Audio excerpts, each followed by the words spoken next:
Hello and welcome to Prayag Career Institute's English class।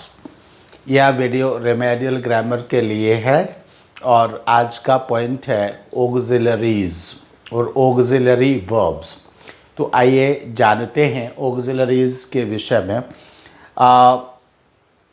Before I start about auxiliaries, मैं auxiliaries के विषय में start करूं इससे पहले मैं यह बता दूं कि चूँकि यह रेमेडियल ग्रामर है, इसमें सिर्फ वही पॉइंट्स, या तो किसी बच्चे ने मुझसे रिक्वेस्ट किया है कि आप इन पॉइंट्स पर वीडियोस बनाइए, या फिर मेरी समझ से मुझे लगता है कि बच्चे इस टॉपिक पर कमज़ोर होते हैं, उन्हीं टॉपिक्स को मैं रेमेडियल ग्रामर में सिर्फ डिस्कशन के लिए लेता हूँ। लेकिन अभी मैं बस कुछ 4 से 10 दिन में ही पूरे वर्ब का एक चैप्टर का ही मैं वीडियो बनाने वाला हूँ। तो डिटेल में मैं पूरी बात उसी में मैं इसमें शेयर करूँगा ऑक्सिलरीज़ के विषय में। लेकिन यहाँ पर सिर्फ मैंने थोड़ी सी जो बहुत इम्पोर्टेंट चीज़ें हैं वही चीज़ मैं यहाँ पर डिस्कस करने जा रहा हूँ, इसलिए मैं सीधा ऑक्सिलरीज से ही मैं स्टार्ट कर रहा हूँ। ऑक्सिलरीज कितनी होती हैं, वर्ब्स कितनी होती हैं, प्राइमरी ऑक्सिलरी और मॉडल ऑक्सिलरीज, ये सब डिवीजन और डिस्ट्रीब्यूशन करने में नहीं जा रहा हूँ। तो आइए बात करते हैं। अगर इस विषय पर डिटेल में पढ़ना है तो वर्ब का चैप्टर विद इन 3, 4 और 5 डेज़, मे बी 6-7 डेज़ में मैं उसको रिकॉर्ड करूँगा। उसमें इस विषय पर और ज़्यादा जानकारी, बहुत डिटेल में जानकारी ली जा सकती है। फ़िलहाल ऑक्सिलरीज़ में भी मैं डिटेल में ही चल रहा हूँ। जो बहुत मेन इम्पॉर्टेंट टॉपिक्स हैं बच्चों के लिए, उन पर मैं यहाँ बात कर रहा हूँ। देन फर्स्ट टॉपिक इज, सबसे पहले तो ऑक्सिलरीज़।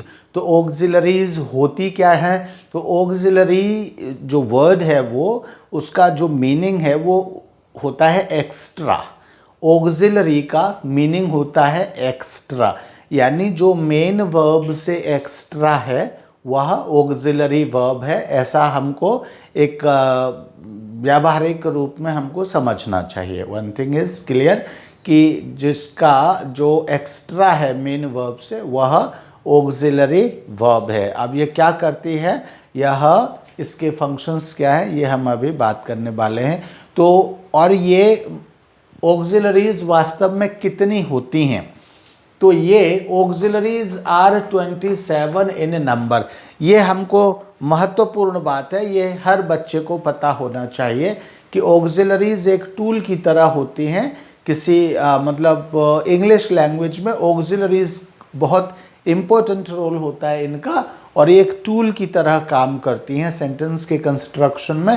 तो इसलिए हर बच्चे को पता होना चाहिए कि ऑक्सिलरी वर्ब्स कितनी होती हैं। तो ये 27 होती हैं। एक तो हो सबसे पहले बी की ही फॉर्म्स होती हैं, is, am, are, was, were, being, has, have, had, do, does, did, will, shall, can, may, would, should, could, might, must, ought to, need, dare, used to, and एक और वन मोर, बीन। इस तरह से इनको अगर आप count करेंगे तो ये 27 ऑक्सिलरी वर्ब्स हैं।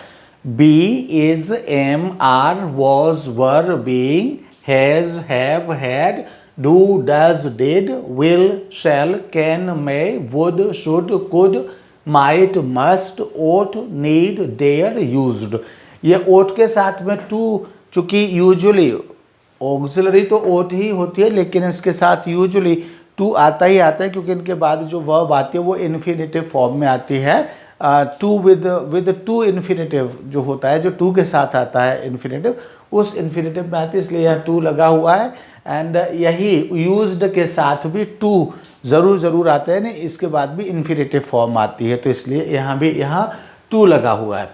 अब ऑक्सिलरीज के विषय में और जो मेन इनके फंक्शंस हैं वो तो मतलब मैंने बताया कि वर्ब के चैप्टर में ही मैं डिस्कस करूँगा, लेकिन इसके बहुत अर्जेंट जो फंक्शंस हैं वो मैं दूसरे वीडियो में, इस वीडियो के बाद जो वीडियो बनाऊँगा उस वीडियो में मैं इसको डिस्कस करूँगा। लेकिन यहाँ पर हर बच्चे को ये ऑक्सिलरीज के जो मेन फंक्शंस हैं ये फंक्शंस हर बच्चे को आने ही चाहिए। बहुत स्पष्ट मैं बता दूं कि जिस बच्चे को यूजुअली बच्चे इसको जंप कर जाते हैं, इसको अवॉइड कर जाते हैं, वो कहते हैं नहीं सीधे हम कैन पढ़ेंगे, आई शैल डायरेक्टली स्टडी अबाउट कोड और मस्ट पढ़ेंगे, हम तो शुड पढ़ेंगे सीधा, तो पढ़ सकते हैं। या तो मर्जी की बात है आप कुछ भी कर सकते हैं, बच्चे हैं। लेकिन हमेशा ध्यान रखिए, एक परमानेंट ट्रीटमेंट के लिए या परमानेंट बेस के लिए आपको हमेशा सबसे पहले ऑक्सिलरीज के फंक्शंस लर्न करने चाहिए। अगर ऑक्सिलरीज के फंक्शंस आपको लर्न हो गए मीन्स समझ में आ गए, इनकी इम्पोर्टेंस अगर आपको समझ में आ गई, तो 50% ऑफ द वर्क तो ईजिली बड़े आराम से हो जाएगा। जिस तरह से पहले पत्थर उठाना बहुत बड़ा काम हुआ करता था, बड़े बड़े उसमें मंदिरों में पत्थर लगाए जाते थे, पता नहीं कैसे चढ़ाए जाते होंगे, लेकिन जो पुरानी पुस्तकों में जो पत्थर को ले जाने के जो फोटोज़ हैं, वो एक एक पत्थर को जो है 50-50, 100-100 आदमी, 150-150, 200-200 आदमी वो उसको लुढ़का करके ले जा रहे हैं। लेकिन बाद में एक लीवर बना, तो एक फ़ोटो आपने देखा होगा कि एक व्यक्ति है, बस उसमें एक रॉड फंसाता है और उसको धक्का दे देता है, तो जो 100 लोग जो काम कर रहे थे, 50 लोग जो काम कर रहे थे, उस काम को वो सिर्फ एक लीवर लगा करके आगे लुढ़का देता है और पत्थर स्मूथली रोल हो जाता है, आगे के लिए लुढ़क जाता है आगे के लिए। तो वो 50 लोगों का काम, या आप मशीन से देख लीजिए, पहले जो काम 100 लोग मिल करके किया करते थे, तो वही काम आज एक व्यक्ति एक मशीन सिर्फ करती है। तो इसलिए जब कोई चीज़ आपके समझ में आ जाती है, तो वह इजी टूल बन जाती है और बहुत बड़ा बड़ा काम बहुत आसानी से हो जाता है। तो जिन बच्चों की भी समस्या ऑक्सिलरी वर्ब को समझने की है, उनकी मूल समस्या ऑक्सिलरी वर्ब को समझने की नहीं है, बल्कि ऑक्सिलरी वर्ब्स के फंक्शंस समझने की है। जिन बच्चों को ये नहीं आता है, ये फंक्शंस नहीं आते हैं, उन बच्चों को कभी ऑक्सिलरी वर्ब नहीं आ सकते। इसलिए जिन बच्चों को भी लगता है कि ऑक्सिलरी वर्ब्स में वे वीक हैं और उनको कई बार पढ़ाने के बाद भी समझ में नहीं आती है, मैं भी कोई सुपर मैन नहीं हूँ, जस्ट मैं मेरी कोशिश कर सकता हूँ आपको पढ़ाने समझाने की। लेकिन यदि आप ये नहीं समझ रहे हैं, तो फिर कोई भी व्यक्ति आपको नहीं समझा सकता। लास्ट में हमेशा ध्यान रखिए, कोई बात आपकी समझ में तभी आएगी जब आप समझना चाहेंगे। कोई दावा कितना भी करते, हम भी वीडियो बना करके ये कह दे कि 5 मिनट में आपकी मेमोरी को हम शार्प कर देंगे, लेकिन ऐसा हम नहीं कर सकते।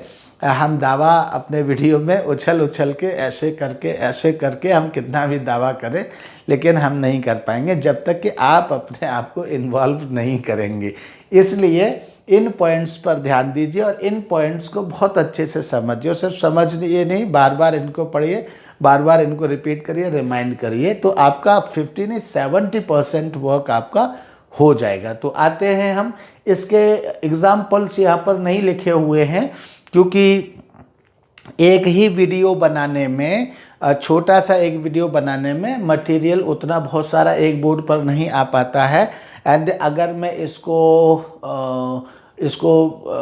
वाइप आउट करके और फिर मैं इसको रब करके अगर मैं दोबारा लिखता हूँ, तो फिर वो क्लास बहुत लंबी हो जाती है। इसलिए वो एग्जाम्पल्स इस पर नहीं लिखे जा सकेंगे। तो मैं एग्जाम्पल्स में बोल रहा हूँ, समझा रहा हूँ, प्लस आपको एग्जाम्पल्स बोल रहा हूँ। तो आप लोग अपना एग्जाम्पल्स या तो सुन करके ही आप समझ जाइए, अदरवाइज अपने कॉपीज़ में लिखिए उन एग्जाम्पल्स को, फिर उनको समझिए कि वास्तव में इस एग्जाम्पल में हम क्या कह रहे हैं और यह एग्जाम्पल क्या मैसेज दे रहा है। तो स्टार्ट करते हैं। ऑक्सिलरीज तो जैसा कि 27 होती हैं पूरी लैंग्वेज में, यही 27, मतलब सेंटेंस कैसा भी बनाना हो, किसी भी प्रकार का सेंटेंस बनाना हो, कितना भी सरदर्द करने वाला सेंटेंस हो, वो इन 27 में से ही किसी न किसी प्रकार से वह बना होगा। तो यह ध्यान रखें कि 150 नहीं होती हैं, 150, 200, 500, 1000 नहीं होती हैं, दे आर ओनली 27। वर्ब्स ज़्यादा होती हैं, वर्ब्स तो हजारों लाखों होती हैं, लेकिन ये सिर्फ 27 ही होती हैं। ये 27 ही जो भी सरदर्द करती हैं। समझ जाते हैं तो फिर कोई सरदर्द नहीं करती। खैर, तो आइए, आपका फर्स्ट फंक्शन है ऑक्सिलरी। मतलब फंक्शन का मतलब क्या है कि ऑक्सिलरी का काम क्या है, रोल क्या है, ये क्या काम करती है, इंग्लिश में इसकी ज़रूरत क्यों पड़ती है, why do we use auxiliaries. तो इसका पहला फंक्शन है, auxiliaries are used primarily to show whether an action is complete, habitual और कंटिन्यूअस। तो चूंकि ये ऑक्सिलरी वर्ब हमेशा वर्ब के ही साथ आती है और वर्ब का मतलब होता है एक्शन शो करना, तो ऑक्सिलरी वर्ब उसमें क्या करती है, ऑक्सिलरी वर्ब यह बताती है whether an action is complete. तो कंप्लीट कैसे बताती है, जैसे I have uploaded many videos on YouTube, तो क्या है, ये मैंने काम कंप्लीट कर लिया। I have completed my work, I have listened to you, I have heard a news. तो ये सारे I have heard a news, तो मैंने सुन लिया है या सुनने में कुछ बाकी रहा है, सुन लिया है। I have finished my work का मतलब क्या है, मेरा काम कंप्लीट हो चुका है या कुछ बाकी रह गया है, कंप्लीट हो चुका है, यानी कुछ भी करना बाकी नहीं है। पूरा काम को पूरा करने के लिए जितने भी स्टेप्स मुझे लेने होते हैं, यानी अंतिम स्टेप भी मैं ले चुका हूं और वह फाइनल हो चुका है, अब उसमें कुछ भी करना बाकी नहीं है। जब मैं ये कहता हूं आई हैव कंप्लीटेड माई वर्क, अगर मैं कहता हूं आई हैव ईटन फूड, इसका मतलब है कि खाना खाने के जितना भी जो भी कुछ खाना खाने में किया जाता है, हाथ धुलना, खाना खाना, उसके बाद फिर पानी पीना, उसके बाद फिर से हाथ धुलना, कुल्ला करना, माउथ वॉश करना, वो सारा काम मैं कर चुका हूँ, यानी अब उसमें कुछ भी करना बाकी नहीं है। तो ये किससे पता चला, आई हैव ईटन फूड से, हैव प्लस थर्ड फॉर्म से पता चला कि काम कंप्लीट हो चुका है। तो यही काम ऑक्सिलरी वर्ब करती है। एक तो क्या करती है कि ये बताती है कि काम कंप्लीट हुआ है कि नहीं हुआ, तो यहाँ काम कंप्लीट के बारे में। दूसरा हैबिचुअल, ये बताती है कि एक्शन ने काम कंप्लीट किया है या एक्शन जो हैबिचुअल है। Habitual means repeated, that happens और takes place as a habit, जो एक हैबिट की तरह होता है। तो ये जो एक्शन हम या जो वर्ब यूज कर रहे हैं वह किस स्तर में है या किस स्टेज में है, वह काम खत्म करने की ओर इशारा करती है। तो अगर मैंने has have plus third form बोला है तो काम खत्म होने की ओर इशारा करती है।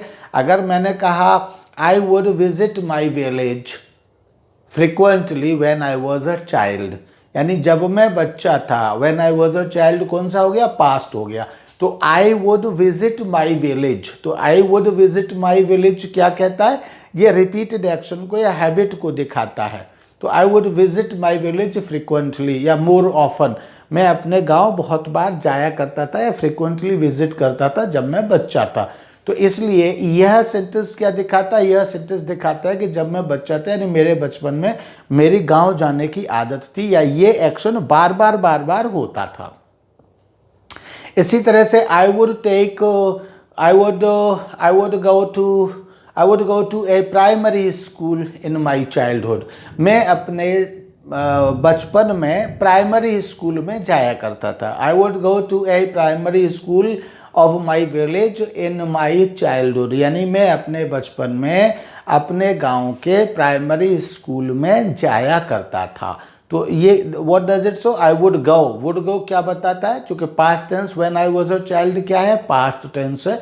तो यहाँ वुड क्या सजेस्ट करता है कि ये जो जाने का काम है, वुड गो का जो एक्शन है यानी जाने का काम है, वो रिपीटेडली होता था, वह हैबिचुअली होता था। तो इस तरह से जहाँ पहले मैंने कुछ एग्जाम्पल्स बोले जिनमें यह पता लगा कि वो सारे के सारे जो भी एक्शंस उसमें उन एग्जाम्पल्स में बोले वो सब काम के खत्म होने की ओर इशारा करते थे, तो वहीं पर जो दूसरी प्रकार के एग्जाम्पल्स बोले वुड के साथ, वो सभी ये इशारा करते हैं कि मतलब ये जो वुड के साथ आई हुई जो वर्ब है, जो एक्शन यूज किया गया है, वह एक्शन रिपीटेडली होता था। तो ऑक्सिलरीज हमको बताती है कि काम कंप्लीट हुआ यानी पूरा हुआ, या फिर हैबिचुअल एक्शन था उसमें, वो वर्ब हैबिचुअल एक्शन में, या एक्शन जो है हैबिचुअली हो रहा था, या और कंटिन्यूअस। और कंटिन्यूअस का मतलब क्या है, और वह वर्ब कंटिन्यूअस फॉर्म में थी। कंटिन्यूअस मतलब continue, continue means going on, in progress means was taking place that time. जब बोल रहे होते हैं तभी वह काम चल रहा है, ना ही वह खत्म हुआ है, ना ही वह हैबिट में है, वह चल रहा है। कब से चल रहा है नहीं पता, कब तक चलेगा नहीं पता, लेकिन बोलते समय चल रहा है, तो इसको हम कहते हैं कंटिन्यूअस। तो पहले फंक्शन में कोई भी ऑक्सिलरी वर्ब इनमें से ही हमें कोई काम बताती है। या तो उसका फंक्शन क्या है, या तो ये फंक्शन है कि वह जो भी जिस किसी सेंटेंस में आएगी उसमें यह बता रही होगी कि यह काम फिनिश हो चुका है। I have eaten food, he has reached home, he has slept, he has closed his book। ये सब काम फिनिश करने को इशारा करते हैं। या फिर यह नहीं बता रही होगी तो बता रही होगी रिपीटेड एक्शन या हैबिचुअल एक्शन बता रही होगी। he would play with the children when he was a child, when he lived in Delhi he would daily come to me। जब वह दिल्ली में रहता था वह रोजाना मेरे पास आया करता था। when he was a child he would speak Hindi. जब वह बच्चा था तब वह हिंदी बोला करता था। तो ये इसकी रिपीटेड हैबिट या रिपीटेड एक्शन को या हैबिचुअल एक्शन को ये बताता है। I used to play under a tree in my village. मैं मेरे गांव में एक पेड़ के नीचे खेला करता था। I used to go to my fields in my village. मैं अपने गांव में अपने खेतों पर जाया करता था। तो ये हैबिचुअल एक्शन को दिखाता है। एंड इसी तरह से अब मैं कहता हूँ कि right now I am speaking to my students, right now I am recording a video lesson, right now I am looking into the camera, right now I am writing something on the board, right now I am speaking about or I am talking about auxiliary verb। तो ये क्या है, इसमें I am, तो इसमें am auxiliary verb है। ये am auxiliary verb क्या सजेस्ट कर रही है, that work is in progress, the work is continue, the work is going on, the work is progressing, मतलब काम कंटिन्यू चल रहा है। तो ऑक्सिलरी वर्ब हमको फर्स्ट स्टेज में या तो यह बताती है कि कोई काम खत्म हो चुका है, या फिर यह बताती है कि कोई काम हैबिट में हुआ करता था, फ्रिक्वेंटली या हैबिट में हुआ करता था, या फिर यह बताती है कि वह काम बोलते समय, जिस समय वह सेंटेंस लिखा या बोला जा रहा था उस समय वह काम चल रहा था। या फिर हमें कोई भी ऑक्सिलरी वर्ब ये बताती है। इन तीन में से ही कोई काम बताती है, इनमें से चौथा कोई काम नहीं बताती है। एंड इसके बाद दूसरा जो फंक्शन है किसी भी ऑक्सिलरी वर्ब का वो ये है, auxiliaries are used in negation, interrogatives and emphatic statements. तो नेगेशन में क्या है, I am not speaking to you, I shall not read a book tomorrow, I shall not go to school means I will not go to school tomorrow। तो इस तरह से he shall come to me tomorrow, the school shall remain closed tomorrow। तो इस तरह से school shall not open tomorrow, इस तरह से हम कहेंगे। तो ये क्या है, ये निगेशन मतलब निगेट करना यानी मना करना सॉरी। तो ये निगेट से निगेशन बनाए तो एक तो पहले तो ये कंप्लीट और हैबिचुअल और मतलब ये कंटिन्यूअस एक्शन के बारे में बताया।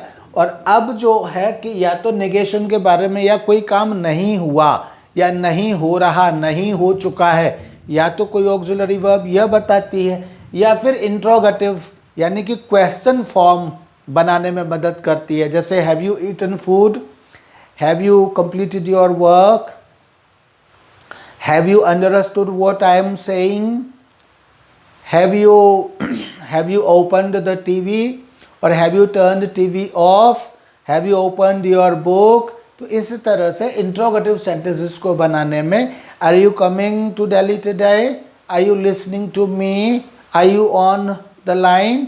तो इस तरह से यह मीन्स इंट्रोगेटिव सेंटेंसेस बनाने में ऑक्सिलरी वर्ब हमारी मदद करती है। या तो नेगेटिव सेंटेंसेस बनाने में, he is not reading, you are not listening, they are not sleeping, they are not teaching, I am not teaching, you are not studying, negative या फिर इंट्रोगेटिव सेंटेंसेस बनाने में। और या फिर एम्फेटिक स्टेटमेंट्स बनाने में। एम्फेटिक स्टेटमेंट्स क्या होता है? एम्फेटिक स्टेटमेंट्स वो होता है जिनमें हम किसी सेंटेंसेस में हम किसी वर्ब को या एक्शन को एक अलग प्रकार का फोर्स डालते हैं उस वर्ब पर, तो उसको हम एम्फेटिक कहते हैं। जैसे हिंदी में मैं आपको बताऊं, हिंदी में हम कहते हैं कि मैं पढ़ता हूँ, तो सिर्फ मैं पढ़ता हूँ हो गया। लेकिन कई बार हम ऐसे कहते हैं मैं पढ़ता तो हूँ लेकिन मेरी समझ में नहीं आता, तो यहाँ पर मैं पढ़ता तो हूँ अगर मैंने कहा तो यही हिंदी में क्या हो गया? ये हिंदी में एम्फेटिक फॉर्म हो गई वर्ब की। तो इस चीज़ के लिए आई डू रीड, हम ऐसे डू जो ऑक्सिलरी वर्ब है रीड के साथ आकर रीड को एम्फेटिक बना देती है। आई डू रीड, मैं पढ़ता तो हूँ बट आई डोंट अंडरस्टैंड, लेकिन समझता नहीं हूँ। इसी तरह से he does come to my home, वह मेरे घर आता तो है, तो ही डज कम, यानी कम के साथ डज वर्ब ऑक्सिलरी वर्ब लग जाती है तो कम वर्ब एम्फेटिक हो जाती है। और इसकी हिंदी क्या होती है? वह मेरे घर आता तो है, he does come to my home, वह मेरे घर आता तो है but he doesn't stay there, लेकिन वह वहाँ रुकता नहीं है। इसी तरह से he does open his book, वह अपनी किताब खोलता तो है but he doesn't read it, लेकिन वो उसको पढ़ता नहीं है। तो ही डज ओपन, यानी डज ऑक्सिलरी वर्ब है और ओपन के साथ आकर वह क्या कर रही है? ओपन वर्ब को एम्फेटिक बना रही है, यानी एम्फसाइज कर रही है, यानी उसको फोर्स कर रही है वर्ब को, या हम ऐसे कह सकते हैं कि उसको एक इम्पोर्टेंस दे रही है वर्ब को। तो इस तरह से ये वर्ब्स एम्फेटिक होती हैं और हम ऑक्सिलरी वर्ब से मिल करके या ऑक्सिलरी वर्ब के साथ ही हम इन वर्ब्स को एम्फेटिक बना सकते हैं। अदरवाइज इस तरह के सेंटेंस जिनको हम हिंदी में कहते हैं वह पढ़ता तो है लेकिन समझता नहीं है, वह खाना तो खाता है लेकिन वह स्वस्थ नहीं होता है, इस तरह के हम सेंटेंसेस नहीं बना सकते। तो दूसरा जो हमारा वर्ब है ऑक्सिलरीज का या ऑक्सिलरी वर्ब का, वह क्या है? ये ऑक्सिलरी वर्ब्स नेगेशन कर नेगेटिव सेंटेंसेस या इंट्रोगेटिव सेंटेंसेस या फिर एम्फेटिक सेंटेंसेस या स्टेटमेंट्स को बनाने में मदद करती हैं। तो दूसरा रोल ऑक्सिलरी वर्ब्स का ये है। What is the third role और third function of auxiliary verbs? Third function ये है, they are used in short answers. अगर आपको किसी स्टेटमेंट का शॉर्ट आंसर देना है तो शॉर्ट आंसर देने के लिए भी ऑक्सिलरी वर्ब्स का यूज़ किया जाता है या ऑक्सिलरी वर्ब्स हमारी मदद करती हैं। To avoid the tedious repetition of words, बहुत थकाऊ और शब्दों को पूरा रिपीट करने के बजाय हम केवल शॉर्ट आंसर दे सकते हैं। जैसे do you like ice cream? Yes I do, yes I do. अब ये कहने की ज़रूरत नहीं है यस आई लाइक आइसक्रीम, यह पूरा सब कुछ कहने की आवश्यकता नहीं है। Do you like ice cream? Yes I do, no I don't. Do you study English? Yes I do, no no no I don't. Do you live in Delhi? Yes I do, no I don't. इस तरह से हम short answers auxiliary verb की मदद से हम short answers दे पाते हैं। तो इस तरह से शॉर्ट आंसर्स को देने में भी ऑक्सिलरी वर्ब्स की ज़रूरत होती है। हमने डू कह दिया एंड दैट्स एनफ, पूरा सेंटेंस हमको नहीं बोलना पड़ा। इसी तरह से an auxiliary verb allows the rest of the clause to be deleted, मतलब ऑक्सिलरी वर्ब के यूज से अगर हम यूज़ करते हैं तो ऑक्सिलरी वर्ब के बाद का जितना भी पार्ट है सेंटेंस का या पूरा clause, rest of the clause means बचा हुआ हिस्सा क्लॉज का, उसको वो डिलीट करने में मदद करते हैं। यानी अगर हम ऑक्सिलरी वर्ब को यूज़ करते हैं, बोलते हैं, लिखते हैं और उसके बाद का पूरा हिस्सा अगर हम डिलीट कर देते हैं then it doesn't affect the sense of the sentence. जैसे can you help me lift this box? Can you help me lift this box? The answer is yes I can. Short answer हो गया yes I can. अब यहाँ पर I can lift this, I can help you lift this box. Yes I can, यहाँ तक तो हो गया। Help you lift this box, ये यहाँ से यहाँ तक पूरा लिखने की अब हमको आवश्यकता नहीं है। Help you lift this box, यहाँ से यहाँ तक ये हमको लिखने की अब आवश्यकता नहीं है। We don't need to write it. तो इसलिए ये हमको आंसर्स को शॉर्ट करने में और रेस्ट ऑफ द क्लॉज को डिलीट करने में भी हमारी मदद करती है। तो ये ऑक्सिलरीज के फंक्शंस। अब इसके बाद में दूसरा, इस वीडियो में तो यहीं तक मैं बात करूँगा। इस वीडियो को बार बार सुने। कभी किसी टीचर की बात एक बार में भी समझ में नहीं आती है, तो फिर उसको बार बार सुने तो वह क्या कहना चाहते हैं यह आपकी समझ में आ जाएगा। अगर मेरी बात नहीं समझ में आ रही है तो फिर मुझे कमेंट बॉक्स में लिखें क्या प्रॉब्लम है। अगर इससे संबंधित कोई और क्वेश्चन पूछना चाहे तो कमेंट बॉक्स में पूछ सकते हैं, अपने लिख सकते हैं। Otherwise Prayag career institute 2021@gmail.com पर आप अपना ईमेल से आप मुझे अपनी समस्या बता सकते हैं। I shall do my best to sort it out. आपकी समस्या को पूरा सॉर्ट आउट करने में मैं पूरी कोशिश करूँगा, ठीक है। तो लेकिन ये फंक्शंस ज़रूर बार बार वीडियो सुन करके, और ये फंक्शंस आप ज़रूर, जो मैंने एग्जांपल्स बोले हैं उन एग्जांपल्स पर बहुत ध्यान दीजिए, तो आपको ये फंक्शंस लर्न हो जाएंगे। और अगर ये फंक्शंस लर्न हो गए और आपने ये 27 ऑक्सिलरी वर्ब्स अगर लर्न कर ली, तो फिर आपका 50 या 70% वर्क हैज़ गॉट कंप्लीटेड। आपका 70% काम लगभग हो गया। बाकी आप फिर बहुत आराम से सारी चीज़ आपको समझ में आ जाएगी। तो इसलिए आज के लिए इतना ही। बहुत इम्पॉर्टेंट टॉपिक्स जो इसमें ज़रूरी होंगे, वो टॉपिक्स में नेक्स्ट वीडियो में मतलब ऑक्सिलरी वर्ब के यूजेस कहाँ हैं, वो मतलब पर्टिकुलर फॉर्म का यूज़ वो मैं अगले वीडियो में आपको बहुत इम्पॉर्टेंट दूंगा। जैसे टेंसेस वगैरह से रिलेटेड चीज़ें हैं वो तो टेंसेस में आ गई हैं। थोड़ा सा हल्की सी जानकारी उस पर देने के साथ साथ सिर्फ वो जिन पर आपने पहले ध्यान नहीं दिया है, सिर्फ वही टॉपिक्स या पॉइंट्स उसमें डिस्कस करने की कोशिश करूँगा। Thank you, have a great day, have a good learning, bye bye.